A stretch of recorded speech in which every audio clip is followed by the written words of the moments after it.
Good evening.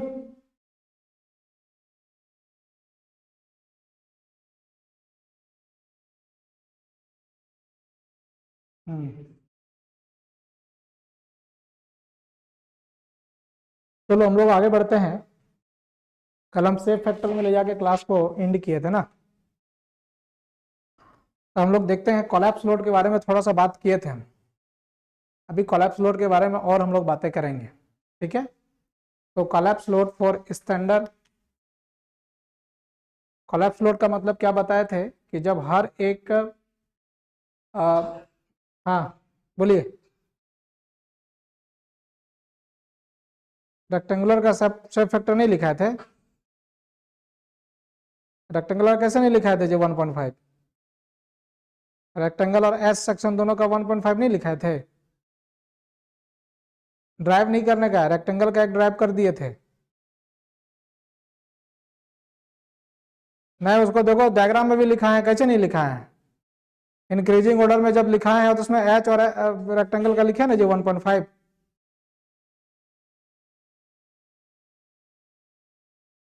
हाँ, square का भी 1.5 होगा क्योंकि वो रेक्टेंगल ही है। फिगर में लिखा है, कैसे नहीं लिखे हैं।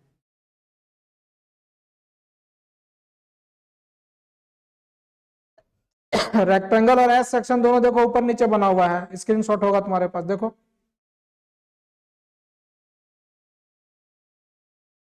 देखो है कि नहीं।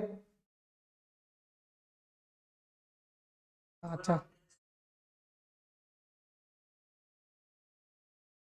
दोनों का एक ही जगह ना लिखे हैं सेफ फैक्टर, हम उसी में बोले भी ना। ठीक है, देखिए collapse load for different cases, collapse load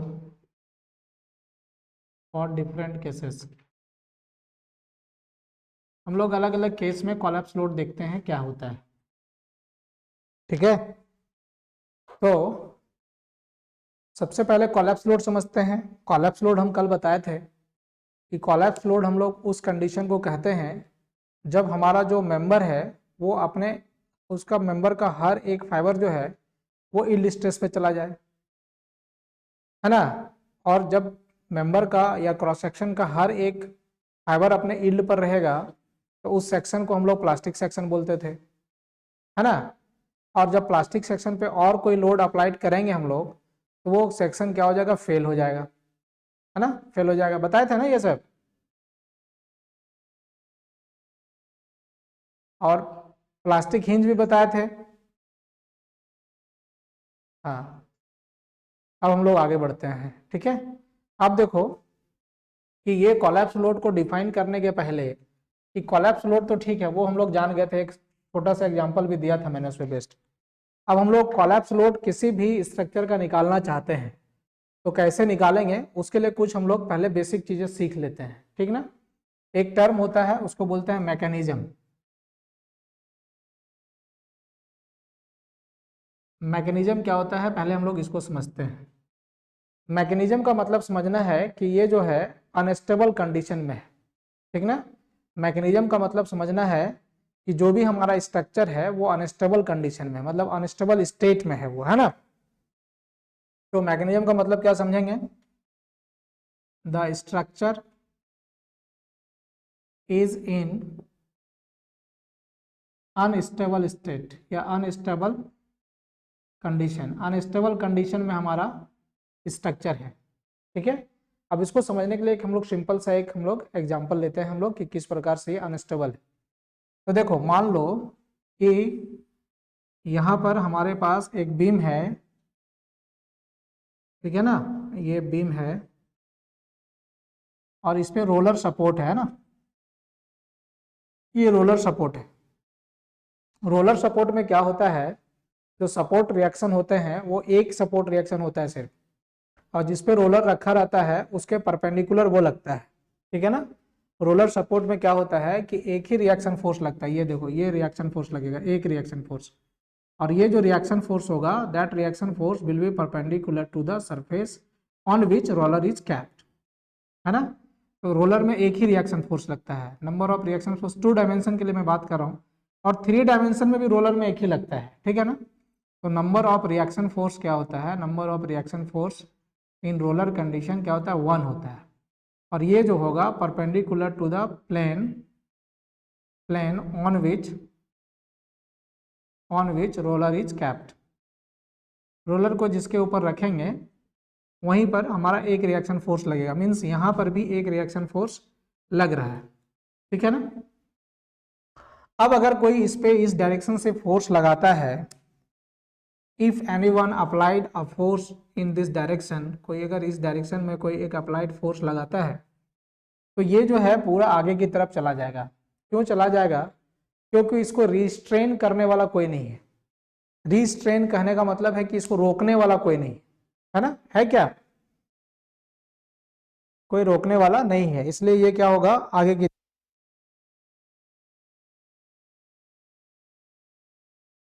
तो जो हमारा है ये जो है बीम जो है आगे की तरफ मूव कर जाएगा।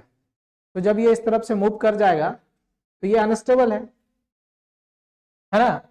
तो this is the condition of mechanism, ये जो है मैकेनिज्म में है, यानी कि यहाँ पर ट्रांसलेट हो सकता है ना, अनस्टेबल कंडीशन है और ये क्या होगा ट्रांसलेट हो सकता है, मतलब मूव कर सकता है। अब देखिए अगर हम लोग, ये हमारा क्या हो गया, ये मैकेनिज्म में है, ये मैकेनिज्म में है। अगर लोड इस डायरेक्शन से लगेगा तब, अगर लोड इस डायरेक्शन से लगेगा, ऐसा सोचिए कि अगर लोड इस डायरेक्शन से लग रहा है, वही सेम फिगर के लिए, सेम बीम के लिए अगर ये रोलर सपोर्ट पे रखा हुआ है और हमारा लोड जो है वो इस वर्टिकल डायरेक्शन से लग रहा है, इस डायरेक्शन से, जब इस डायरेक्शन से लगेगा तो ये क्या होगा, ये बेंड करना चाहेगा, ये क्या होगा बेंड करना चाहेगा। तो जब ये बेंड करेगा तो इसका बेंडिंग मोमेंट इसको अपोज करेगा, मतलब यहाँ पर बेंडिंग स्ट्रेस डेवलप हो जाएगा। अब ये इस डायरेक्शन मूव नहीं कर सकता है, क्यों नहीं मूव कर सकता है, क्योंकि यहाँ पर एक रिएक्शन फोर्स लग रहा है, यहाँ पर भी एक रिएक्शन फोर्स लग रहा है और ये रिएक्शन फोर्स इस फोर्स का अपोज कर रहा है, तो ये नॉट इन मैकेनिज्म हो गया, नॉट इन मैकेनिज्म, ये मैकेनिज्म में नहीं है। इसका मतलब है मैकेनिज्म में होगा तो उस पर बेंडिंग स्ट्रेस डेवलप नहीं होगा, यानी मैकेनिज्म के केस में no bending stress, no bending stress, कोई बेंडिंग स्ट्रेस डेवलप नहीं होगा, ठीक है।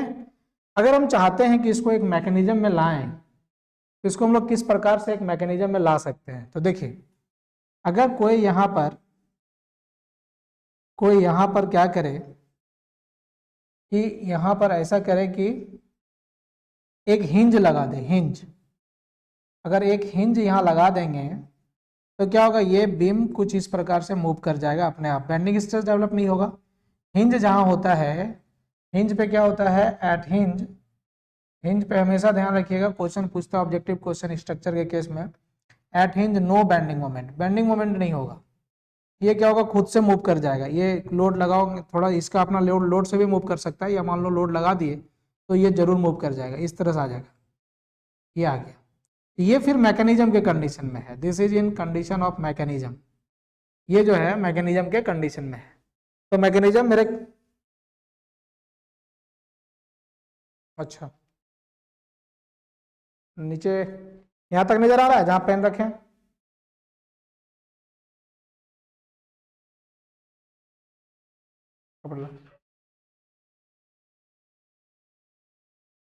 अच्छा वो मैकेनिज्म लिखा हूँ मैं, मैकेनिज्म, ये मैकेनिज्म में आ गया ना, ये अनस्टेबल हो गया तो ये क्या हो गया मैकेनिज्म में आ गया,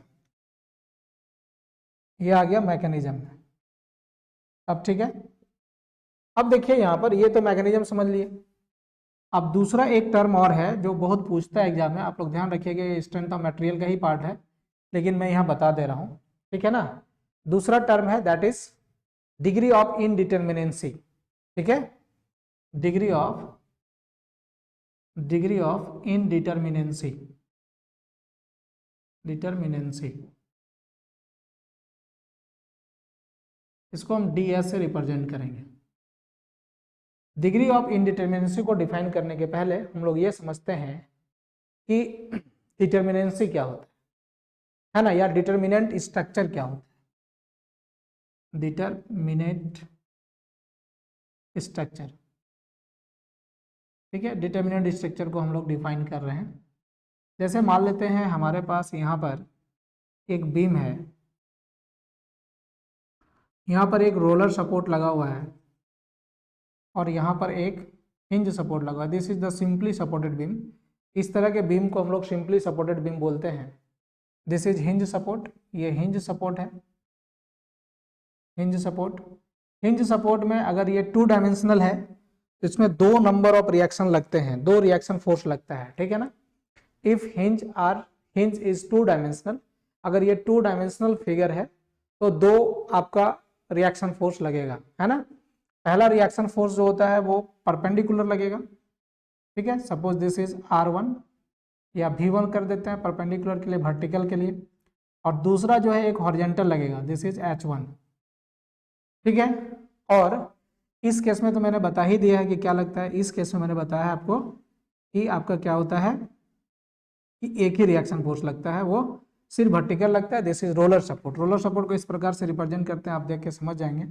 ये है रोलर सपोर्ट, ठीक है ना। तो एक कंडीशन होता है, that condition is known as equilibrium condition. Equilibrium और स्टेबल कंडीशन में दोनों में अंतर होता है। Stability is different things and equilibrium is different things. तो हम लोग पहले बात कर रहे हैं इक्विलिब्रियम कंडीशन का। तो इक्विलिब्रियम कंडीशन क्या होता है? इक्विलिब्रियम में हम लोग किसको कब बोल सकते हैं ये इक्विलिब्रियम में है?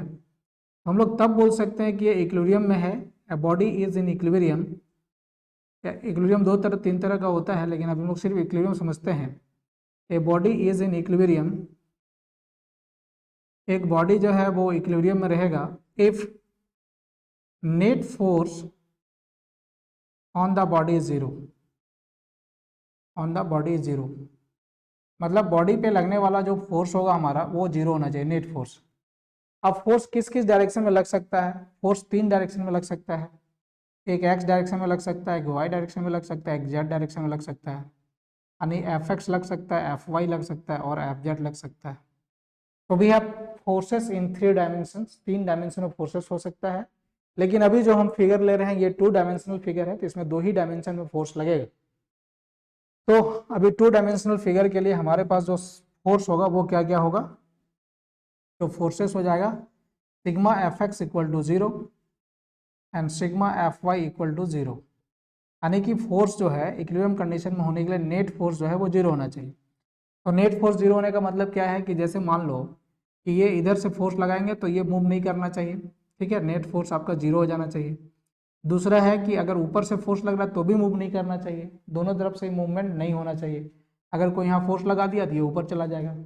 तो किसी भी डायरेक्शन से फोर्सेस नहीं लगना चाहिए, मतलब आइदर एक्स डायरेक्शन में और वाई डायरेक्शन में, किसी भी डायरेक्शन में जो है नेट फोर्स जो होगा हमारा वो 0 होना चाहिए। अगर ये 3 डायमेंशनल फिगर होता तो जेड डायरेक्शन में भी 0 होता, लेकिन 2 डायमेंशनल है तो 2 हो गया।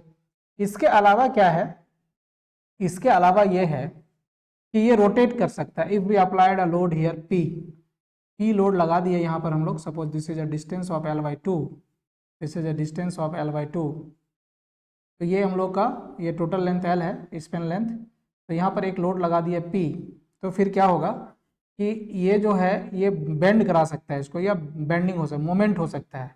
मतलब ये मोमेंट कर जाए, जैसे कि ये मान लो कि हमने लगा दिए यहाँ पर, ये जैसे हम लोग का है, ये हमारा है ना। यहाँ पर एक हिंज लगा हुआ है और यहाँ पर एक लोड लगा रहेगा, तो ये ऐसे घूम जाएगा, मोमेंट आज क्रिएट हो जाएगा। तो मोमेंट अगर घूम गया तो ये इक्विलिब्रियम में नहीं है ना, ये मूव कर गया। यानी कि इक्विलिब्रियम का मतलब ही है कि ये पूरी तरह से रेस्ट में होना चाहिए, है ना। इक्विलिब्रियम का मतलब ही क्या है? इक्विलिब्रियम का मतलब ही है कि body should be is in rest. Body जो है आपका वो रेस्ट में होना चाहिए, ठीक है ना। तो कहने का मतलब है कि उसमें किसी तरह का, मतलब इक्विलिब्रियम कहने मतलब दूसरे तरह ऐसे समझ सकते हैं कि उसमें जो है ना तो मोमेंट होना चाहिए, यानी कि कोई रोटेशनल मोशन नहीं होना चाहिए, और ना ही कोई ट्रांसलेशनल मोशन होना चाहिए, ना तो हॉरिजॉन्टल या किसी डायरेक्शन मूवमेंट होना नहीं चाहिए। और साथ ही साथ क्या होना चाहिए कि मोमेंट मतलब बेंडिंग मोमेंट, मतलब मोमेंट डेवलप नहीं होना चाहिए, मतलब उसमें कोई रोटेशन नहीं होना चाहिए। तो रोटेशनल और ट्रांसलेशनल मोशन दोनों क्या होगा? रिस्ट्रिक्टेड होगा इक्विलिब्रियम के केस में। अगर ये 3 इक्विलिब्रियम इक्वेशन हमारे पास है, 3 इक्विलिब्रियम इक्वेशन हमारे पास है 1 2 3 2 डायमेंशनल फिगर के लिए। अगर 3 डायमेंशनल फिगर में जाते हैं हम लोग तो ये जो है हमारा क्या हो जाएगा? ये 6 हो जाएगा। वो कैसे होगा आपको नहीं पढ़ना, जे लेवल में वो नहीं है। तो यहाँ पर देखिए क्या है कि ये तीन इक्वेशन है। अगर इन तीनों इक्वेशन का यूज करके हम लोग अननोन वैल्यू को फाइंड आउट कर सकते हैं इन तीनों का यूज करके। अगर अननोन वैल्यू का हम लोग वैल्यू फाइंड आउट कर सकते हैं तब उस तरह के हम लोग स्ट्रक्चर को कहते हैं कि वो इक्विलिब्रियम में है, या उस स्टेट को हम लोग बोलते हैं कि इक्विलिब्रियम में है। If unknowns unknown reactions can be determined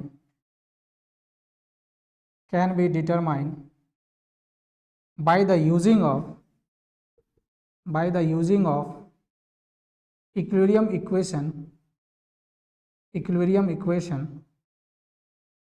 then we can say then it is in equilibrium, then body is in equilibrium, ठीक है। तो बॉडी जो है हमारा वो इक्विलिब्रियम में होगा अगर हम लोग इन तीनों तीन इक्वेशन का यूज करके हम लोग अननोन्स निकाल सकते हैं। तो अननोन कौन सा है? तो अननोन देखिए यहाँ पर ये है, अननोन है, ये अपने आप डेवलप हुआ था, हम लगाए नहीं थे, ये हमने अप्लाइड किया था, दिस इज अप्लाइड लोड, तो ये आपका नोन है। लेकिन ये जो R है ये अननोन है, ये जो V1 है ये अननोन है, ये जो H1 है ये अननोन है। तो वी हैव 3 अननोन्स, ठीक है ना। एक बार स्क्रीनशॉट लीजिए फिर मैं बताता हूँ। क्या प्रियंका समझ में आ रहा है? प्रियंका समझ में आ रहा है ना? हाँ ठीक हो। ऐसा काम चल रहा है।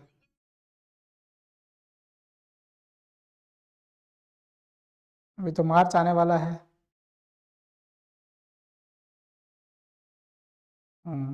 अभी लोड बहुत होगा।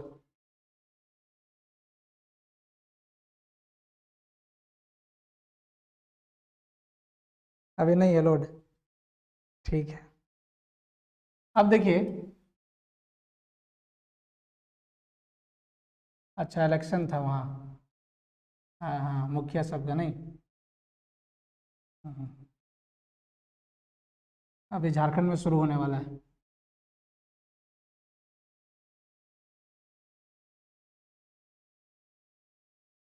अब देखिए हम क्या बोले कि इक्विलिब्रियम जो है, इक्विलिब्रियम, अब ये इक्विलिब्रियम समझ गए आप।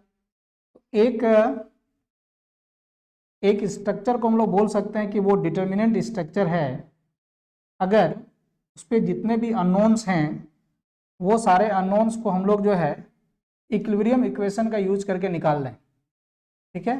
इक्विलिब्रियम इक्वेशन का यूज करके अगर हम लोग अननोन्स को निकाल सकते हैं तो हम लोग बोलेंगे कि वो जो स्ट्रक्चर है हमारा वो डिटर्मिनेंट स्ट्रक्चर है। हम यहाँ लिखते हैं a structure is determinate, a structure is determinate if the unknowns are determined by the use of equilibrium equation. Equilibrium equation का यूज करके हम लोग अगर अननोन्स को निकाल सकते हैं तो हम लोग कहते हैं कि हमारा स्ट्रक्चर जो है वो डिटर्मिनेंट है। तो हमारे पास देखिए अननोन्स कितने हैं यहाँ पर। अननोन्स एक है R, दूसरा है V1, तीसरा है H1। हमको ये तीनों को फाइंड आउट करना है कि what is the value of R, V1 and H1। तो हम लोग सबसे पहले क्या यूज करेंगे, इस फिगर के लिए हम लोग कर रहे हैं, फिर से इस फिगर के लिए कर रहे हैं। तो देखिए sigma FX sum of force along x direction should be 0। x direction में जो हमारा फोर्स लग रहा है ये 0 होना चाहिए। इधर से कोई फोर्स तो लग नहीं रहा है, इधर से सिर्फ अकेला एक फोर्स है H1 जो कि डेवलप हुआ है हिंज के वजह से। हिंज के वजह से एक फोर्स यहाँ डेवलप हुआ है H1 हॉरिजॉन्टल डायरेक्शन में, और उस हॉरिजॉन्टल डायरेक्शन के फोर्स को बैलेंस करने के लिए कोई नहीं है। मींस जो H1 है, H1 जो है हमारा सिग्मा FX x के डायरेक्शन में टोटल फोर्स जो है H1 दिस इज 0। H1 का वैल्यू 0 हो गया, इट इज डिटरमाइन, ये डिटरमाइन हो गया। दूसरा है कि R और V1 को हमको डिटरमाइन करना है। तो देखिए ये जो P है ये लोड डाउनवर्ड डायरेक्शन में लग रहा है, ये दोनों अपवर्ड डायरेक्शन में लग रहा है। तो R प्लस V1 यानी कि सिग्मा Fy को मैं 0 करना चाहता हूँ, तो R plus V1 equal to P, this is second equation है ना। ये फर्स्ट हो गया, फर्स्ट में हमारा H1 फाइंड आउट हो गया है। सेकेंड इक्वेशन में क्या है, R और V1 दोनों अननोन है, और एक इक्वेशन से हम लोग दो अननोन कभी भी फाइंड आउट नहीं कर सकते हैं। तो जो है जितने अननोन्स रहेंगे उतने इक्वेशंस का होना जरूरी है, और द नंबर ऑफ अननोन्स और नंबर ऑफ इक्वेशंस दोनों सेम होना चाहिए, तभी उसको निकाला जा सकता है। बचपन से पढ़ते आ रहे हैं, है ना, वन इक्वेशन वन अननोन्स, एक इक्वेशन से एक अननोन निकाला जा सकता है। टू अननोन्स रहेगा तो दो इक्वेशन, थ्री अननोन्स रहेंगे तो तीन इक्वेशंस आपको चाहिए। तो यहाँ पर क्या है कि हमारे पास अभी दो अननोन है, तीन अननोन था जिसमें से एक फाइंड आउट हो चुका है, दो अननोन अभी और बचा हुआ है, लेकिन इक्वेशन सिर्फ हमारे पास एक है। हम लोग अब तीसरा कंडीशन में जाएंगे, the third condition of equilibrium that states that moment at any point, किसी भी पॉइंट के अबाउट जो है मोमेंट हमारा वो जीरो होना चाहिए। Sum of moment about any point must be zero. तो suppose we named as A B C, ठीक है, तो किसी भी पॉइंट के अबाउट, ए के अबाउट, बी के अबाउट, सी के अबाउट, किसी भी अबाउट में जो हमारा है मोमेंट जो है वो हमारा क्या होना चाहिए, जीरो होना चाहिए। तो हम लोग मान लो कि sigma M A moment about point A को हम लोग जीरो कर दे रहे हैं। मोमेंट निकालने का सिंपल सा एक मेथड है। मोमेंट कैसे निकालते हैं, तो मोमेंट इक्वल टू होता है force into perpendicular direction, perpendicular distance between point and force, है ना। तो line of action of force ज़्यादा अच्छा रहेगा, चलिए ठीक है। तो जैसे देखिए यहाँ पर जो है हमारा, तो कुछ बोल रहे हैं, यहाँ पर जो हमारा फोर्स लग रहा है R1, अगर हम लोग इस पॉइंट के अबाउट मोमेंट लेना चाहते हैं, ए पॉइंट के अबाउट मोमेंट लेना चाहते हैं, तो ये जो है ये इसी से पास हो रहा है। तो जो परपेंडिकुलर डिस्टेंस है फोर्स और पॉइंट के बीच वो जीरो हो जा रहा है यहाँ पर। So moment due to this R1 equal to zero. तो क्या हो जाएगा, R1 R इंटू जीरो, पहला हो गया। अब देखिए एक बात का ध्यान रखना है कि किस पॉइंट के अबाउट आप मोमेंट लेना चाहते हैं। हम लोग ए पॉइंट के अबाउट मोमेंट ले रहे हैं, तो यहाँ से चला गया। दूसरा जो फोर्स लग रहा है, ये फोर्स इस तरफ से लग रहा है, ये देखिए आप ये कैसा घुमाना चाहेगा, this will be turn this in this direction, ये इस डायरेक्शन में इसको टर्न करेगा, लाइक दैट, ऐसा टर्न करेगा। तो मोमेंट जो है ये क्लॉकवाइज डायरेक्शन में आया, और इसी पॉइंट से निकालना है आपको, ए पॉइंट से। अगर मान लो ये बीम यहाँ पर, हम इसको इधर पुश करेंगे तो ये ऐसे घूमेगा, है ना, तो ये ऐसा चला जाएगा V1 के वजह से। और H1 की वजह से देखें तो ये H1 जो है ये पॉइंट ए से पास हो जा रहा है, तो परपेंडिकुलर डिस्टेंस फिर जीरो हो जा रहा है। यानी कहने का मतलब है जिस पॉइंट के अबाउट हम मोमेंट निकालना चाहते हैं, उसी पॉइंट से अगर कोई line of action of force pass होता है तो उस फोर्स का मोमेंट हमेशा जीरो होता है। हमेशा आपको ये ध्यान में रखना चाहिए कि जब कोई फोर्स अगर उसी पॉइंट से होकर पास हो रहा है तो उस फोर्स का जो मोमेंट होगा दैट बिकम्स जीरो। तो H1 का भी जीरो हो गया, R का भी जीरो हो गया, ये जो है ऐसा घुमा रहा है। तो दिस इज क्लॉकवाइज मोमेंट, इसको हम लोग क्लॉकवाइज मोमेंट बोलेंगे। And this is anti clockwise moment, ये हमारा एंटी क्लॉकवाइज मोमेंट होगा। तो अब आपके ऊपर है कि क्लॉकवाइज मोमेंट को आप पॉजिटिव मान सकते हैं या नेगेटिव मान सकते हैं।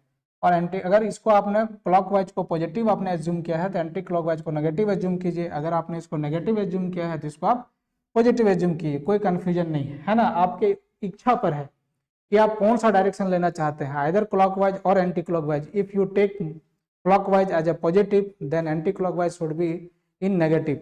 अगर आपने क्लॉकवाइज को नेगेटिव लिया तो एंटी क्लॉकवाइज को पॉजिटिव करिए, तो इसमें कोई कंफ्यूजन नहीं होना चाहिए। तो यहाँ पर क्या है कि ये जो है, अब देखिए इसका जीरो हो गया, H1 का भी जीरो हो गया। ये जो P है, फोर्स P लग रहा है और दोनों के बीच का परपेंडिकुलर डिस्टेंस है L/2। सो हम लोग लिखेंगे क्लॉकवाइज को हमने पॉजिटिव लिया है, so this P into L/2। और एंटी क्लॉकवाइज को हमने V1 माना, V1 से जो घूम रहा है एंटी क्लॉकवाइज उसको नेगेटिव माने हम लोग, तो V1 फोर्स, और यहाँ से यहाँ तक का डिस्टेंस लेंगे हम लोग, दैट डिस्टेंस इज L। तो L equal to zero, so V1 equal to P/2।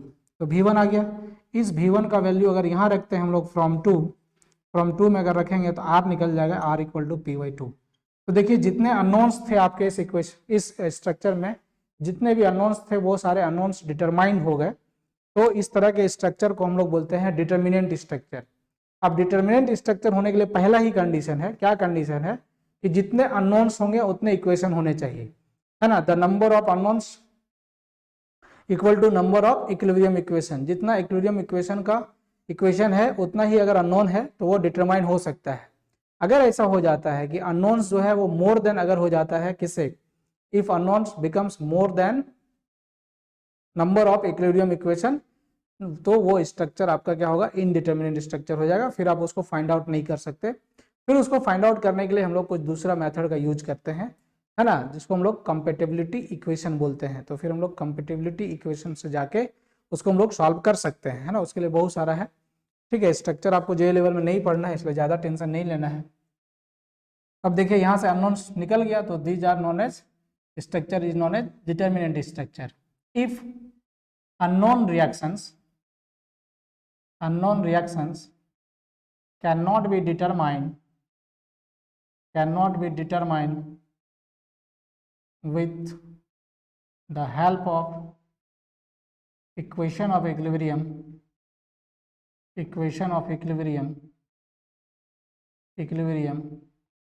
then structure is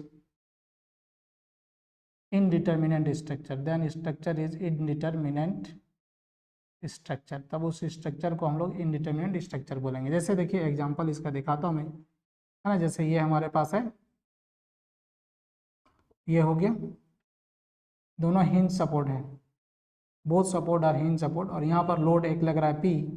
तो इक्वेशन आपका यहाँ से एक रिएक्शन फोर्स लगेगा H1, यहाँ पर एक लगेगा V1, यहाँ पर एक फोर्स लगेगा V2, और यहाँ पर एक लगेगा H2। अब ये 2 डायमेंशन है, तो नंबर ऑफ इक्विलिब्रियम इक्वेशन कितने होंगे? नंबर ऑफ इक्विलिब्रियम इक्वेशन जो है, इक्विलिब्रियम इक्वेशन इसको R मान लेते हैं, this is 3। Sigma F x zero करेंगे आप, सिग्मा एफ वाई जीरो करेंगे, और सिग्मा मोमेंट को जीरो करेंगे, तो आपके पास 3 ही इक्वेशन है। And number of unknown reaction आपके पास कितना है? अननोन रिएक्शंस इसको हम S मान ले रहे हैं, तो नंबर ऑफ अननोन रिएक्शन 1 2 3 4 4। अब सोचो, सिंपल सा बात है कि ये कभी भी सॉल्व नहीं हो सकता है, क्योंकि आपके पास इक्वेशन 3 है और अननोन्स आपके पास कितने हैं? 4 है ना। अननोन्स कितने हैं आपके पास? 4 हैं, तो it can not be solve. अब यहाँ पर ये तीनों का वैल्यू नहीं निकाला जा सकता है ना, H1 V1 V2 H2, ये वैल्यू नहीं निकाला जा सकता है, क्योंकि आपके पास इक्विलिब्रियम इक्वेशन 3 ही है और अननोन 4 है।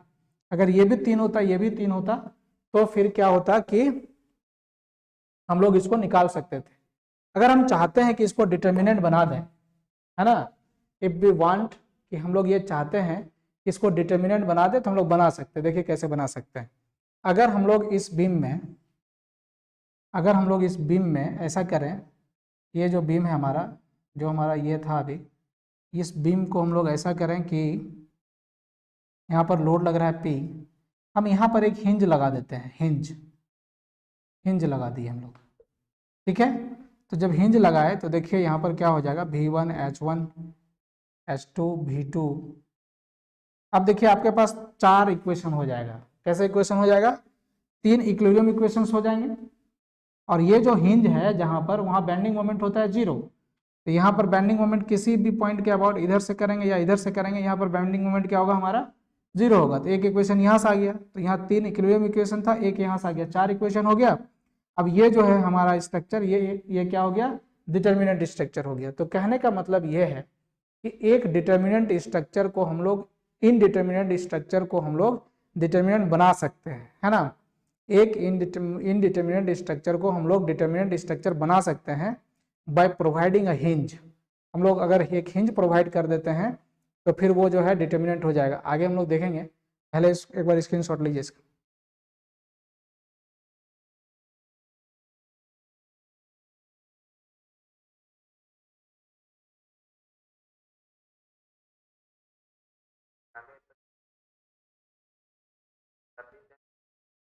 सेम आएगा, बिल्कुल सेम आएगा। ए से निकालो, बी से निकालो, सी से निकालो, डी से निकालो, जहां से निकालना निकालो, सेम आएगा। क्या क्लियर है ना?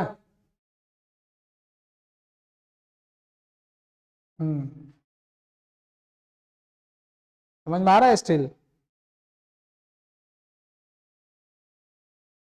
और जियाउल क्यों नहीं ज्वाइन कर रहा है जी? नफिश, सैफ,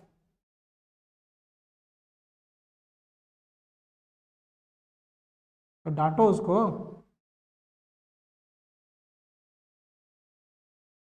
डांट के बोलो, है ना, कि क्यों नहीं ज्वाइन करते हो क्लास।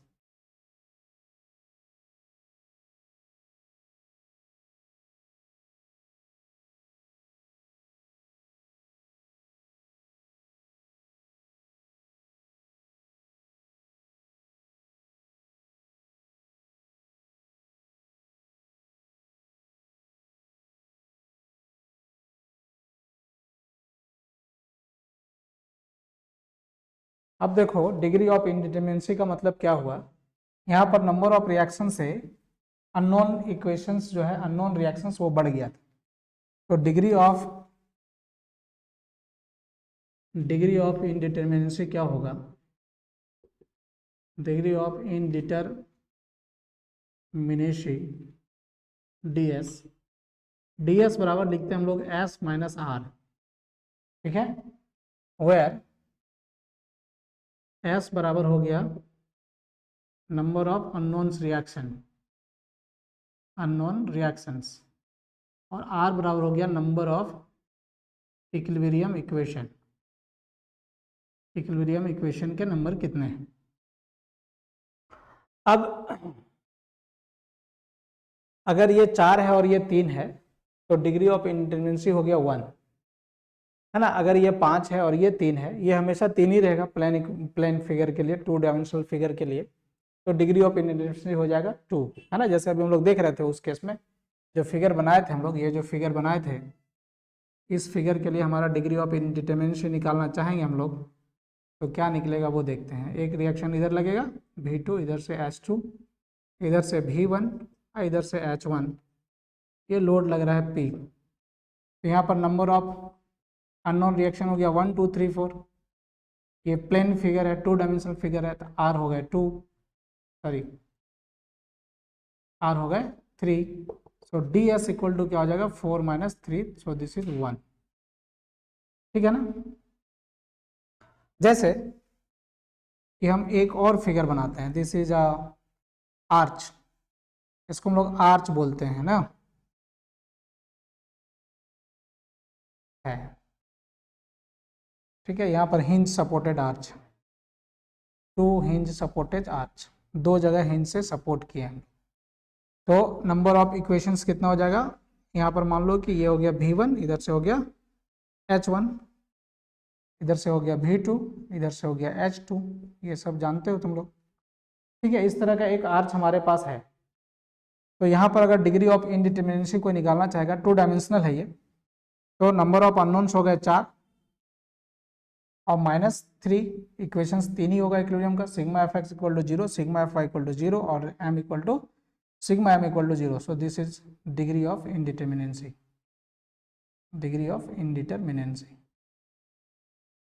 इसको हम लोग फर्स्ट डिग्री ऑफ इंडिटरमिनेंसी बोलेंगे।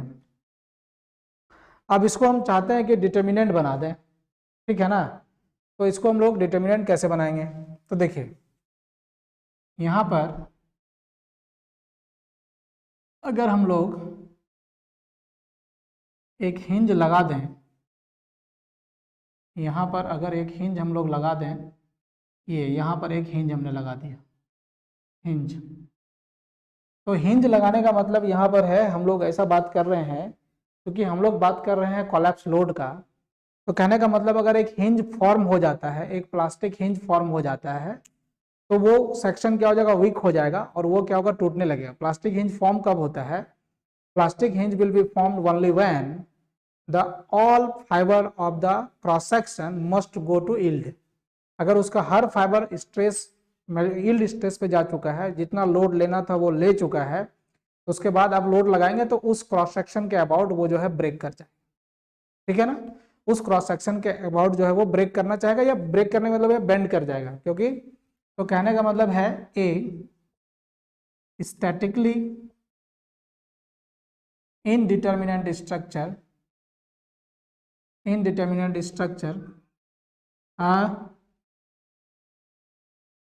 क्या बोल रहा है,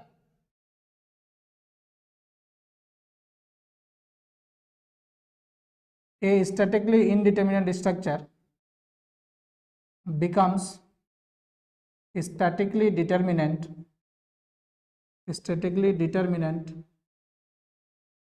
if we provide a plastic hinge equal to degree of indeterminacy।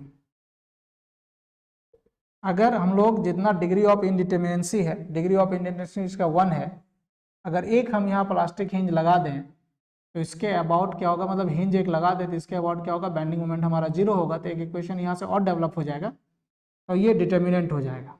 ठीक है, यानी number of plastic hinge equal to क्या होगा, number of plastic hinge equal to हो जाएगा ds। अब इसको चाहते हैं कि हम अनस्टेबल कर दें, है ना, इसी डायग्राम को, इसी स्ट्रक्चर को हम चाह रहे हैं कि अनस्टेबल कर दें। तो ये अनस्टेबल किस प्रकार से होगा वो समझते हैं। ये H1 लग रहा था, ये V1 लग रहा था, ये V2 लग रहा था, ये H2 लग रहा था। अब यहाँ पर एक हिंज पहले लग चुका है, ये डिटर्मिनेंट हो गया, एक हिंज यहाँ और लगा देते हैं।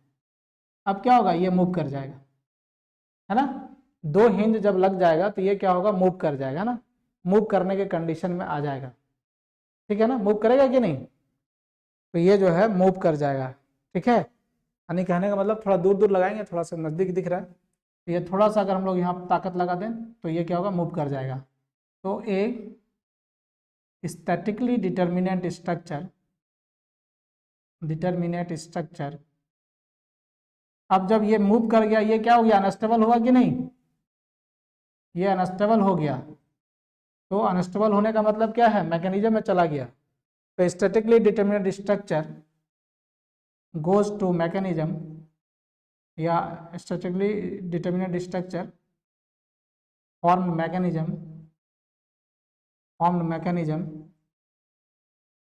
Number of plastic hinge required कितना होगा, number of plastic hinge required जो है, plastic hinge required equal to होगा क्या, इक्वल टू होगा ds+1।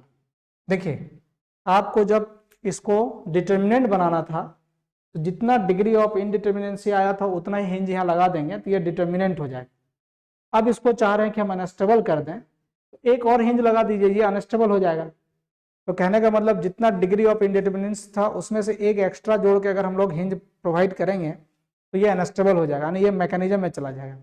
जब कोई चीज़ मैकेनिज्म में चला जाएगा तो हम लोग बोलेंगे कि जो उस समय जो लोड लग रहा है ना, ये हिंज तो हम लोग अभी ऑर्डिनरी हिंज प्रोवाइड करके देख रहे थे, तो एक स्ट्रक्चर जो है वो मैकेनिज्म में तब चला जाएगा जब उस पर लगने वाला लोड इतना हो कि वो स्ट्रक्चर हमारा जो है वो अनस्टेबल हो जाए, वो मूव कर जाए, यानी उसके ऊपर कुछ भी अगर लोड लगाएंगे तो वो खुद से खुद मूव कर जाएगा।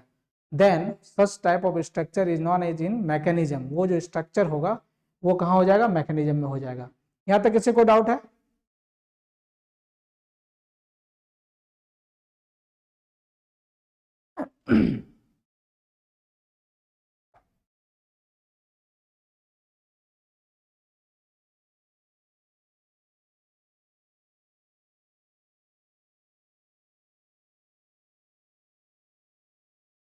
है किसी को डाउट, समझ में नहीं आ रहा है जी?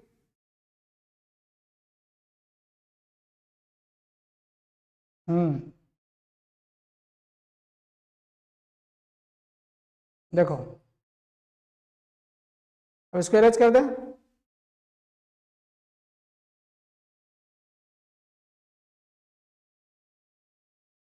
अब अरेंज कर दिया था।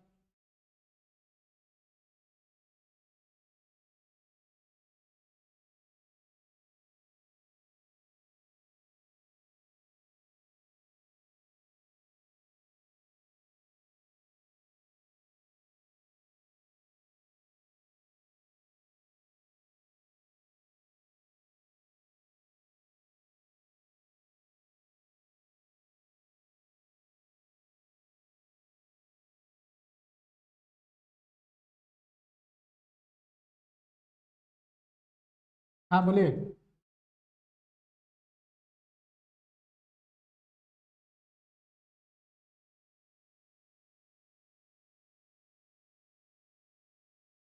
नहीं, यहाँ तो मूव कराना, रोलर तो रिस्ट्रेन होता है, एक तरफ ही मूव होने देगा ना, रोलर तो रिस्ट्रेन होता है। रिस्ट्रेन समझते हैं ना, जो मूवमेंट एक तरफ रोकता है। गाइडेड रोलर भी क्या होता है, रिस्ट्रेन होता है, एक ही डायरेक्शन में मूव करवाता है।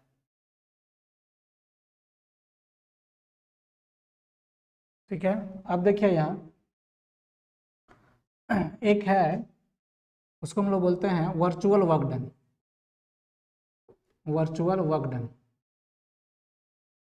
ठीक है, वर्चुअल वर्क डन क्या होता है वो समझते हैं। पहले हम लोग समझते हैं वर्क डन। तो वर्क डन का डिफिनेशन क्या होता है?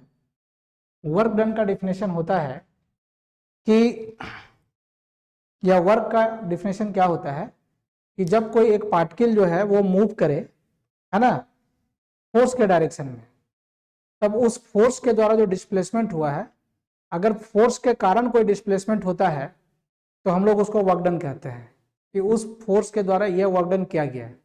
But the displacement must be due to force, force के कारण होना चाहिए। जैसे कि मान लो कि हम लोग माथे में अगर एक सूटकेस लेके मूव कर रहे हैं या एक लोड लेके मूव कर रहे हैं, तो हमारा फोर्स इस लोड पे कुछ नहीं लग रहा है, ठीक है, हम लोग सीधा स्ट्रेट मूव कर रहे हैं और लोड का फोर्स जो वो डाउनवर्ड डायरेक्शन में है, तो उस फोर्स के कारण, जो उस लोड पे फोर्स लग रहा है, उसके कारण कोई मूवमेंट नहीं हो रहा है, तो कोई वर्क नहीं होता है।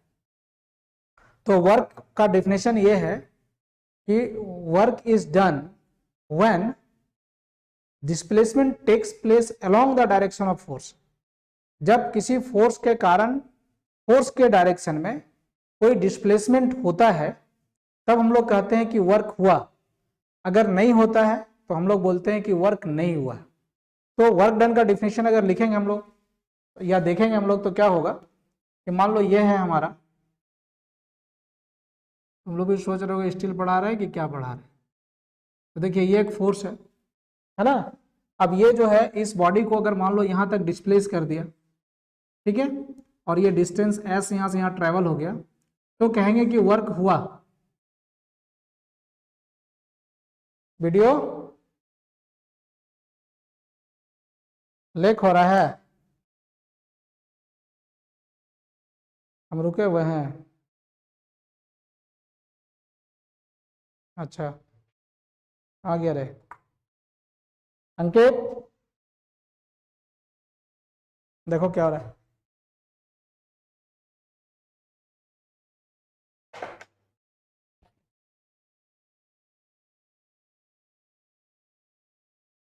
ठीक होगा तो बोल रहा तुम लोग।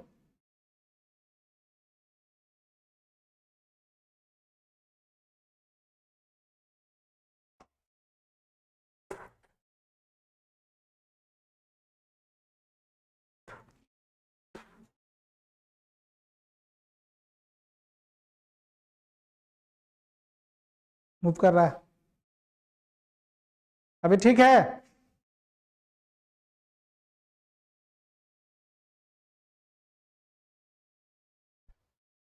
ठीक है अभी, ठीक है।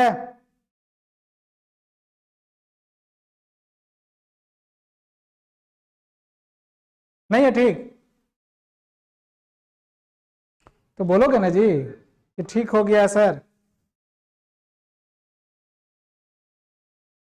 हम नहीं मूव कर रहे हैं, कंट्रोल कर लिएगा तुम लोग हमको।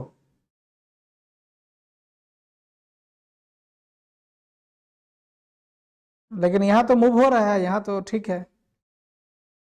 नेटवर्क एक बार देखो।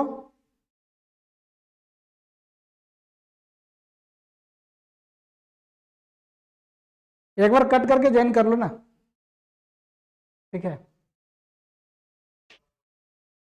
सबका प्रॉब्लम नहीं है, दो ही लोग का प्रॉब्लम, बाकी लोगों को ठीक आ रहा है।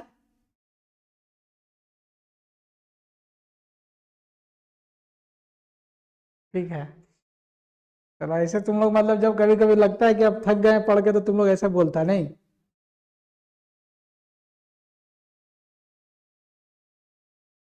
तो देखो हम लोग वर्क की परिभाषा समझ रहे थे कि what is the definition of work.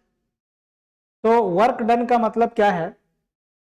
जब किसी बॉडी पर फोर्स लगे और फोर्स के डायरेक्शन में अगर बॉडी मूव करता है, तब हम लोग कहते हैं कि वर्क हुआ, ठीक है ना।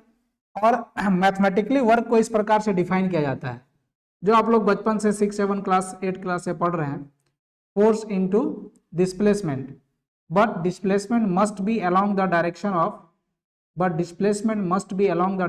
फोर्स। तो this is the definition of work. अगर ये रोटेशन की वजह से हो, मोमेंट की वजह से हो, तो हम लोग दूसरे तरह से भी लिख सकते हैं, मोमेंट इनटू एंगुलर डिस्प्लेसमेंट। हम लोग ऐसा भी वर्क लिख सकते हैं। तो वर्क का दो डिफिनेशन हो जाएगा, यहाँ से आप फोर्स इंटू डिस्प्लेसमेंट लिख सकते हैं, यहाँ पर मोमेंट इंटू डिस्प्लेसमेंट लिख सकते हैं, एंगुलर डिस्प्लेसमेंट को थीटा से डिनोट करते हैं। So both are the definition of work. Now we have virtual work. Virtual work का मतलब क्या है? एक ऐसा वर्क जो हो ही नहीं रहा है लेकिन हम सोच रहे हैं। वर्चुअल वर्क का मतलब है कि एक ऐसा फोर्स जो हो ही नहीं रहा है, लेकिन एक ऐसा वर्क जो हो ही नहीं रहा है लेकिन हम लोग सोच रहे हैं। कहने का मतलब कि मान लो कि एक बॉडी पर, एक बॉडी हमारा इक्विलिब्रियम में है, suppose a body is in equilibrium, suppose this is and force F is applied on that body. एक बॉडी जो है हमारा इक्विलिब्रियम में है और एक फोर्स लग रहा है। अगर ये इक्विलिब्रियम में है तो ये बॉडी आगे मूव नहीं करेगा, लेकिन हम वर्चुअली सोचे कि ये थोड़ा सा मूव कर गया है, सपोज डी एस से ये मूव कर गया है, तो ये जो है हमारा displacement, this displacement is virtual displacement. ये जो डिस्प्लेसमेंट है हमारा, इसको हम वर्चुअल डिस्प्लेसमेंट बोल रहे हैं। तो वर्क जो है, वर्चुअल वर्क क्या हो जाएगा? वर्चुअल वर्क बराबर हो जाएगा फोर्स, फोर्स तो एग्जैक्ट लग रहा है, into virtual displacement. Virtual displacement तुम लोग ये पढ़े होगे, इसका बहुत फायदा है। देखो एक फायदा मैं दिखाता हूँ, एक इसका बहुत बेनिफिट है। अभी देखो एक बेनिफिट मैं दिखा रहा हूँ, है ना। इसका यूज यहाँ नहीं होगा लेकिन मैं बेनिफिट बता दे रहा हूँ, आपको काम देगा फ्यूचर में। जैसे मान लो कि हमारे पास ये एक बीम है और यहाँ पर एक रोलर सपोर्ट लगा हुआ है और यहाँ पर एक हिंज सपोर्ट लगा हुआ है।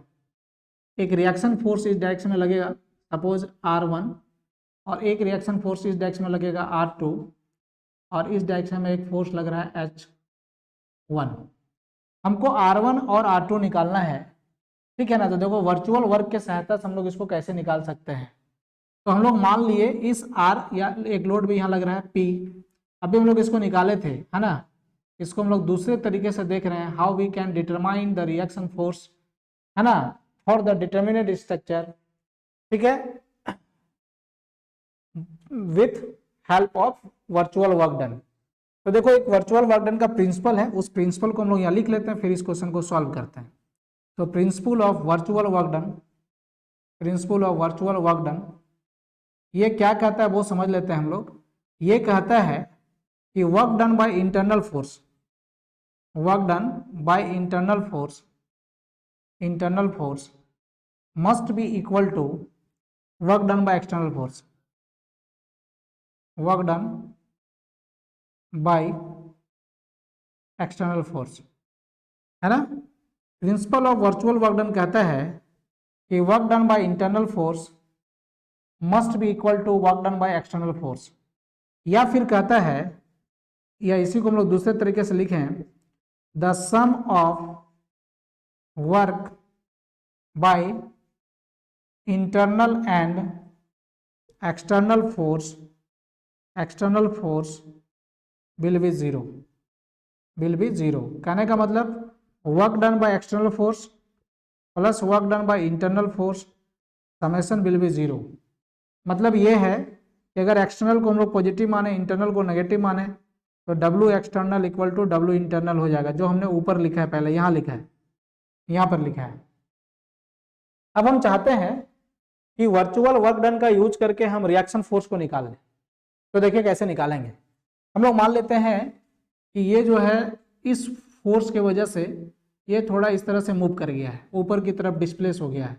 Suppose this displacement is Y, तो ये बीम आपका कुछ इस प्रकार से हो जाएगा, ये लोड भी ऊपर चला जाएगा और यहाँ पर भी एक डिस्प्लेसमेंट हो जाएगा, सपोज X, है ना। तो देखो as per the principle of virtual work done, ये इंटरनल फोर्स है क्योंकि ये डेवलप हुआ था, ये था नहीं, हम लगाए नहीं थे, और ये एक्सटर्नल लोड था, यानी एक्सटर्नल लोड के वजह से। तो ये एक्सटर्नल लोड और ये इंटरनल लोड, तो इसके कारण जो वर्क होगा, इसके कारण वर्क इस डायरेक्शन में हो रहा है, इसके कारण वर्क इस डायरेक्शन में हो रहा है, दोनों अपोजिट डायरेक्शन का है, तो दोनों इक्वल होना चाहिए। तो देखिए यहाँ R1 into y must be equal to P into x, है ना। Work external, work internal must be equal to work external. अब देखिए यहाँ पर से हमको R1 चाहिए, तो R1 can be calculated as P by y into x, P by y into x. अब यहाँ देखिए क्या होगा, ये ट्रायंगल और ये ट्रायंगल दोनों सिमिलर ट्रायंगल है। सो y यहाँ से यहाँ तक का डिस्टेंस क्या हो गया, L हो गया। हम लोग इसको लिख सकते हैं y by L equal to x by L by 2 from the similar triangle. So x by y equal to 1/2, therefore R1 equal to P/2, क्योंकि x बाय y का वैल्यू क्या आ गया, 1/2 आ गया। तो reaction can be calculated in this way by the use of virtual work done. उसी तरह से हम अगर R2 निकालना चाहते हैं तो यहाँ वर्चुअली ऊपर ले जाएंगे तो R2 निकल जाएगा, या फिर आगे आप फिर इक्विलिब्रियम इक्वेशन का यूज कर लीजिए कि R1 प्लस R2 बराबर P होगा तो R2 निकल जाएगा। तो इस प्रकार से वर्चुअल वर्क डन के सहायता से हम लोग अननोन रिएक्शंस को निकाल सकते हैं, और जो कॉम्प्लिकेटेड इक्वेशन था मोमेंट फोमेंट का, उधर से जाने से हम लोग बच सकते हैं। तो in this way we can calculate the unknowns with the help of virtual work done. तो ये वर्चुअल वर्क डन था, ठीक है, स्क्रीनशॉट लो फटक से।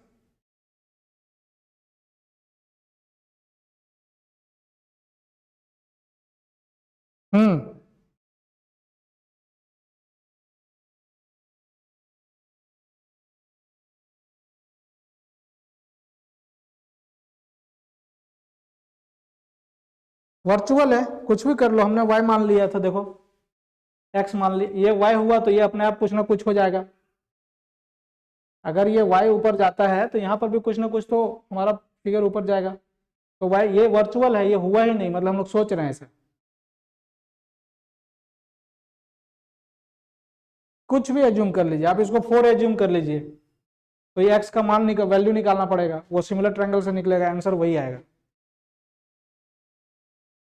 जैसा इच्छा है, जो इच्छा आप मान लीजिए, वर्चुअल वर्क डन से आपको कोई प्रॉब्लम नहीं है। मतलब डिफिकल्ट से difficult number of unknowns reaction निकालना है तो आप वर्चुअल वर्क डन का यूज कर सकते हैं in the case of structure.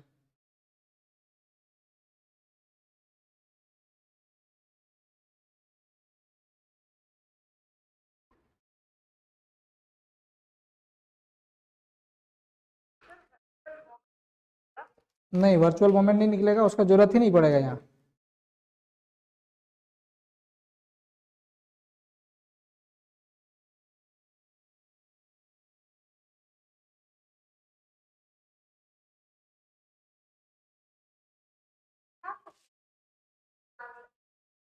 हम पहला मेथड बताए थे, उस तरह से भी निकाल सकते हैं, इस तरह से भी निकाल सकते हैं, तुमको जो अच्छा लगता है उसके साथ तुम जा सकते हो।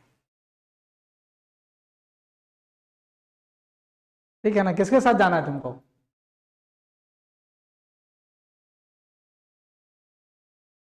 ठीक है, ठीक है, ठीक है, जिसके साथ जाना है जाओ, अभी टाइम आ रहा है जाने का।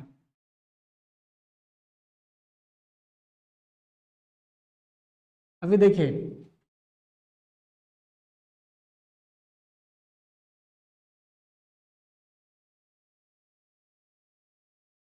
हम लोग भी तो वर्चुअली जुड़े हुए हैं ना, ये वर्चुअल वक्त था, हम लोग भी वर्चुअली जुड़े हुए हैं, देखो। अब ये हो गया। अब ये समझते हैं कि प्लास्टिक हिंज कहाँ कहाँ फॉर्म हो सकता है, ठीक है ना। तो प्लास्टिक हिंज फॉर्म होने का कुछ कुछ पार्टिकुलर लोकेशन है जहां प्लास्टिक हिंज फॉर्म होता है, ठीक ना। पहला लोकेशन क्या होगा, हम लोग possible location, these are the possible, कि वहां वहां हो सकता है, ठीक ना। जैसे कि हम लोग देख रहे हैं, तो पॉसिबल लोकेशन ऑफ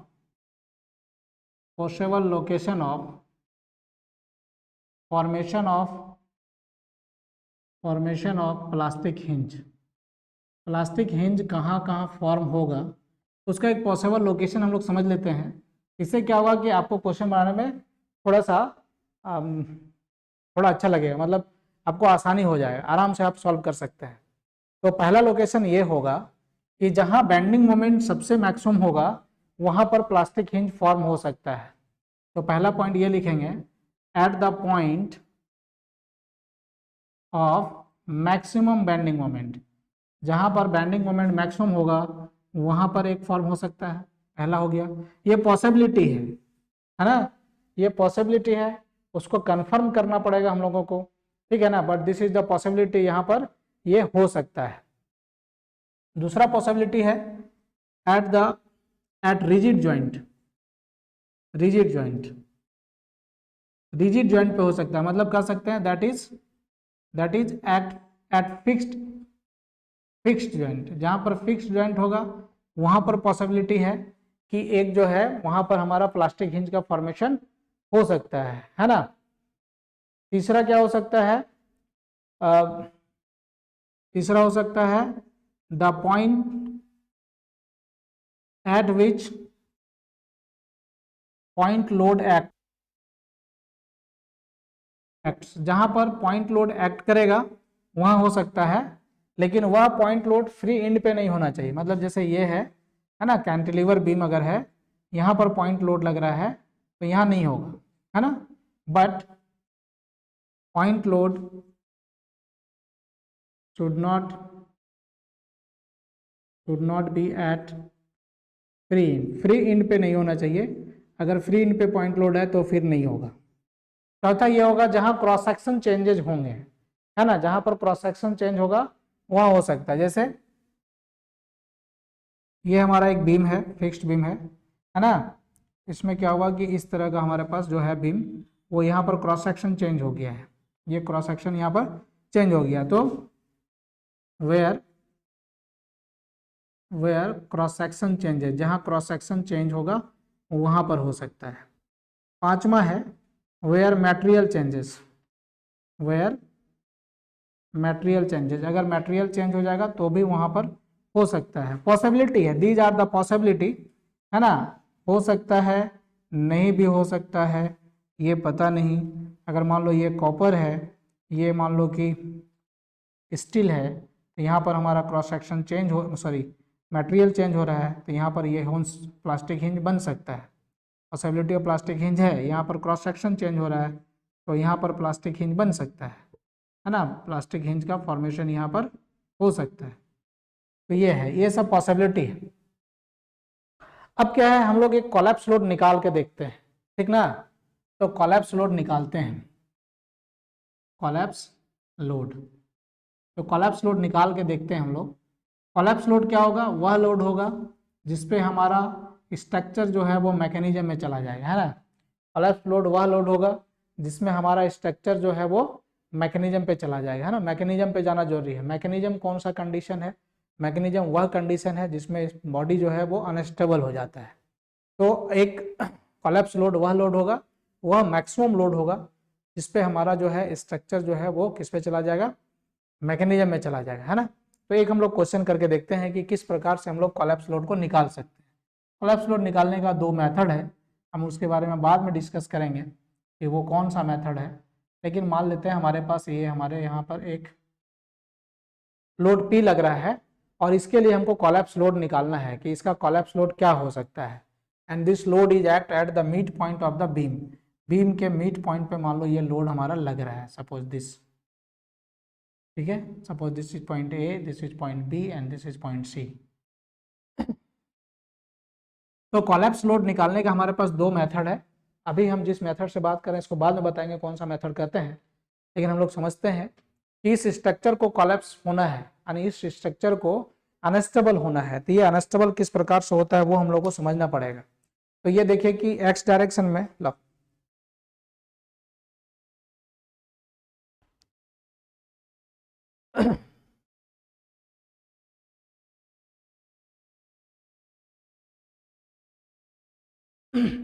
तो देखिए कि इसको हमको मैकेनिज्म में ले जाना है, यानी इस लोड का वह वैल्यू निकालना है, the maximum value of that load, जहां पर ये जो है हमारा बीम जो है वो कोलैप्स कर जाए, ठीक है ना। तो हम लोग को नहीं पता है कि वो कौन सा लोड है, मान लेते हैं ये P ही है, P is the collapse load, हम लोग मान लिए कि P कोलैप्स लोड है। तो ये कोलैप्स कैसे करेगा, तो सबसे पहले इसको मैकेनिज्म में जाना पड़ेगा, और मैकेनिज्म में किसी भी स्टेबल स्ट्रक्चर को, डिटर्मिनेंट स्ट्रक्चर को अगर आप मैकेनिज्म में ले जाना चाहते हैं तो आपको क्या करना पड़ता है कि जितना डिग्री ऑफ इनडिटर्मिनेंसी होता है उतना ही प्लास्टिक हिंज के बारे में सोचना होता है, ठीक है ना। तो मान लो यहाँ पर हम डिग्री ऑफ इनडिटर्मिनेंसी निकालना चाहते हैं, this is S minus R, है ना। अब अननोन रिएक्शंस देखना पड़ेगा, ये हिंज है तो यहाँ पर अननोन रिएक्शंस हो जाएंगे, ये RA, इधर से हो जाएगा HA, और यहाँ से एक ये रोलर सपोर्ट है, रोलर सपोर्ट पे एक ही होता है RB। तो नंबर ऑफ अननोन्स कितने हमारे पास, 3 है, तो सो S इज 3, और ये चूंकि क्या है 2 डायमेंशनल फिगर है, सो R इज आल्सो 3, तो both are 3, so degree of indeterminacy is 0, so this is a determinant structure. ये क्या है, डिटर्मिनेंट स्ट्रक्चर है। तो यहाँ से ये पता चल गया डिटर्मिनेट स्ट्रक्चर है ना। अब क्या है ऑप्शन कि ये प्लास्टिक हिंज में जाएगा कि नहीं जाए, मतलब अब जो है हमको इसको मैकेनिज्म में ले जाना है।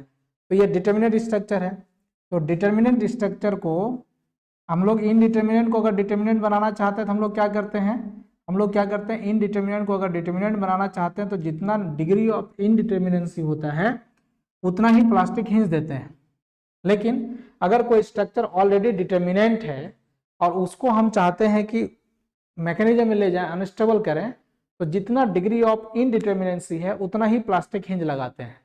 तो number of plastic hinge required for mechanism, number of plastic hinge, ये क्यों कर रहे हैं हम लोग ये देखना चाहते हैं कि ये कितना मैक्सिमम लोड ले सकता है, ये स्ट्रक्चर जो है कितना लोड ले सकता है, इसका हम एनालिसिस कर रहे हैं, इसलिए हम लोग इसको ये कर रहे हैं। तो number of plastic hinge required for mechanism, तो ये होता है ds+1, तो दिस इज 0 + 1, तो दिस बिकम 1। यानी कि यहाँ पर हमको जो प्लास्टिक हिंज चाहिए इसको मैकेनिज्म में ले जाने के लिए, अनस्टेबल करने के लिए, वो एक चाहिए। अब प्लास्टिक हिंज कहाँ फॉर्म होगा, अब उस पर आते हैं हम लोग। तो यहाँ पर देखिए हमने 5 कंडीशंस लिखे हैं जहां पर प्लास्टिक हिंज फॉर्म हो सकता है। At the point of maximum bending moment, दूसरा है at rigid joint that is at the fixed joint, तीसरा है at the point at which point load acts but the point should not be at the free end, और चौथा है where cross section changes, और पांचवा है where material changes. तो यहाँ पर देखिए ये जो केस है, केस नंबर 3 है ना, possibility number 3, the point at which the point load acts, तो पॉइंट लोड यहाँ पर एक्ट कर रहा है और ये फ्री एंड पर नहीं है, यानी यहाँ पर एक जो है हम लोग ऐसा कर सकते हैं कि यहाँ पर हम लोग एक प्लास्टिक हिंज लगा सकते हैं। अगर हम लोग प्लास्टिक हिंज लगा दें तो क्या होगा कि ये जो स्ट्रक्चर है वो इस तरह से चला जाएगा, इधर आ जाएगा। और ये प्लास्टिक हिंज कब बनेगा, ये प्लास्टिक हिंज तब बनेगा जब हमारा मोमेंट जो होगा इसमें वो प्लास्टिक मोमेंट में चला जाएगा, है ना। जब मोमेंट जो होगा वो किस में चला जाएगा, प्लास्टिक मोमेंट में चला जाएगा, क्योंकि सेक्शन को पूरी तरह से प्लास्टिक स्टेट में जाना होगा तभी प्लास्टिक हिंज का फॉर्मेशन होता है। यानी कि जो मोमेंट लगेगा वो कैसा होगा, वो प्लास्टिक मोमेंट होगा। अब हम लोग सोच रहे हैं कि उस पॉइंट जहां पर पॉइंट लोड लगा हुआ है वहां पर एक प्लास्टिक हिंज का फॉर्मेशन हो गया है, लेकिन प्लास्टिक हिंज के फॉर्मेशन होने के पहले जो स्ट्रक्चर है वो मोमेंट लगा के, उल्टे डायरेक्शन में मोमेंट लगा के वो क्या कर रहा होगा, उसका रेसिस्ट कर रहा होगा, वो चाह रहा होगा कि वो इस प्रकार से नहीं हो, वो टूटे नहीं, है ना। तो मैक्सिमम कितना मोमेंट लगा सकता है, तो मैक्सिमम जो मोमेंट लगा सकता है दैट विल बी mp, वो मैक्सिमम मोमेंट कितना लगाएगा mp। और ये mp प्लास्टिक मोमेंट चाहेगा कि ये जो आपका ब्रेक होके इस तरह से हो रहा था वो ब्रेक नहीं हो। तब ब्रेक कब हो जाएगा, जितना भी प्लास्टिक मोमेंट डेवलप हो गया, यानी प्लास्टिक मोमेंट डेवलप होने का मतलब हमारा पूरा क्रॉस सेक्शन जो है वो क्रॉस सेक्शन जो है वो प्लास्टिक स्टेज में जा चुका था, तभी वो जो है वो रेसिस्ट नहीं कर पाएगा और नीचे आएगा। तो मतलब जैसे ये नीचे आया तो इसके पहले जो मोमेंट होगा जस्ट उसके पहले वही हमारा प्लास्टिक मोमेंट होगा। तो ये प्लास्टिक मोमेंट mp है मान लिया हमने, और ये जो हमारा लोड है वो कोलैप्स लोड है, ये लोड हमारा क्या है, कोलैप्स लोड है ना।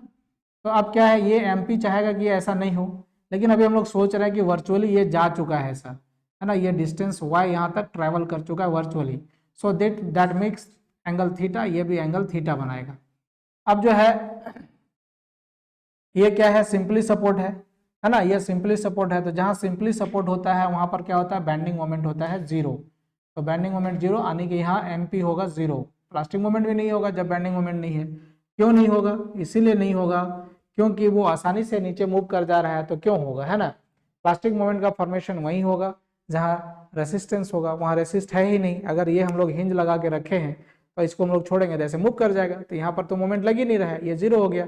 ऐसे भी आप जानते हैं या नहीं जानते तो आप जान लीजिए कि सिंपली सपोर्ट के ओवर जो है, सिंपली सपोर्टेड के ऊपर जो है, या एट द सिंपली सपोर्टेड क्या होता है, देयर इज नो मोमेंट, वहां पर बेंडिंग मोमेंट 0 होता है। आप लोग पढ़े होंगे strength of material, at the simply supported point वहां पर क्या होता है, बेंडिंग मोमेंट आपका 0 होता है। तो यहाँ पर देखिए आप, ये 0 हो गया, ये 0 हो गया, तब इंटरनल फोर्स कौन लगा रहा है, mp लग रहा है, mp लग रहा है, और ये नीचे आ रहा है एक्सटर्नल लोड, ये p है, p कितना नीचे आ रहा है, तो हम लोग क्या करेंगे, वर्चुअल वर्क डन का यूज करेंगे, work done external equal to work done internal, work done internal. तो वर्क डन एक्सटर्नल क्या हो जाएगा, p इंटू वाई, और वर्क डन इंटरनल क्या हो जाएगा M P into theta, moment के टर्म में बताए थे अभी एम पी इंटू थीटा, और एम पी इंटू थीटा 2 लग रहा है। एक इधर इसको चाहेगा ना कि ऐसे होने नहीं दे तो सीधा लगाएगा तो इधर लगेगा, इधर चाहेगा सीधा रखना तो इधर लगेगा। So M P into theta, M P into theta, this is 2 M P into theta, है ना। अब वाई का वैल्यू निकालना है तो ये थीटा है, तो थीटा बराबर क्या लिख सकते हैं आप एल बाई आर, तो आर इसका क्या है एल बाई 2 है, तो this is y by L by 2, so this become 2 y by L. ठीक है, सॉरी हमको y निकालना था, गलत कर दिए, हमको y का वैल्यू निकालना है, तो y बराबर क्या होगा एल बाई 2 इंटू थीटा। तो यहाँ पर क्या हो गया p into L by 2 into theta और 2 M P into theta, so this theta will be cancelled, so p equal to what 4 mp by l, 4 mp by l, ये आ गया। अच्छा आप बताइए, अब देखो इसको याद रखने का तरीका, इतना करोगे तो एग्जाम में बहुत मुश्किल है। अब इसको देखो बहुत आसानी से हम याद करवा देते हैं, फटाफट याद हो जाएगा। आपको सिंपली सपोर्टेड बीम मिलेगा, पॉइंट लोड मिलेगा, देखिए तुरंत आपको बन जाएगा क्वेश्चन। कैसे बनेगा, देखिए सिंपली सपोर्टेड के केस में आपको मैक्सिमम बेंडिंग मोमेंट निकाल लेना है। तो अगर ये सिंपली सपोर्टेड बीम है और मिड पे अगर हमारा लोड लग रहा है तो मैक्सिमम बेंडिंग मोमेंट जो सब पढ़ा है ना जी, स्ट्रेंथ ऑफ मटेरियल है, तो मैक्सिमम बेंडिंग मोमेंट जो होता है सिंपली सपोर्टेड के केस में पॉइंट लोड अगर लग रहा है तो वो होता है डब्ल्यू एल बाई 4, तो यहाँ पर डब्ल्यू की जगह क्या है पी है, तो पी एल बाई 4, ठीक है ना, पी एल बाई 4, तो यहाँ से पी निकाल लो ना, ये मैक्सिमम बेंडिंग मोमेंट को आप एम पी मान लो, तो M P 4 M P by L, देखो हमने वही निकाला है। ठीक है, तो कहने का मतलब है अगर आप सिंपली सपोर्टेड के केस में आप बना रहे हैं, क्या बना रहे हैं, सिंपली सपोर्टेड के केस में आपको निकालना है अल्टीमेट लोड या कोलैप्स लोड निकालना है, तो बहुत आसान है। आप क्या करो, मैक्सिमम बेंडिंग मोमेंट उसका जानते हो, जहां पर भी रखा हुआ आप मैक्सिमम बेंडिंग मोमेंट कैलकुलेट करो, मैक्सिमम बेंडिंग मोमेंट को इक्वल कर दो, यानी मैक्सिमम बेंडिंग मोमेंट को आप एमपी मान लो और अपने आप पी का जो वैल्यू होगा वो निकल आएगा। ये कितना आसान है ना। तो collapse load in the case of simply supported beam, if we have to find the collapse load in the case of simply supported beam, we have to first find the maximum bending moment। इतना आपको फंसना ही नहीं है, maximum bending moment निकालिए और उससे आप P निकाल लीजिए, that will be the collapse load. बहुत आसान है, कल बताएंगे कि अगर सिंपली सपोर्टेड बीम नहीं होगा तब आप कैसे निकालेंगे।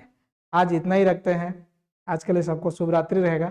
ठीक है, टाइम लगता है हो ही गया, पता ही नहीं चलता, स्टिल पढ़ाने में समय पता नहीं चलेगा, है ना, 2-3 घंटा पढ़ा देंगे पता ही नहीं चलेगा। चलो ठीक है, तो आज के लिए इतना ही, स्क्रीनशॉट एक बार ले लो।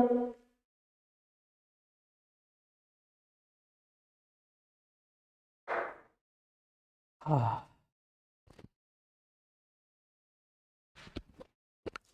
चलो फिर गुड नाइट रहेगा सबको।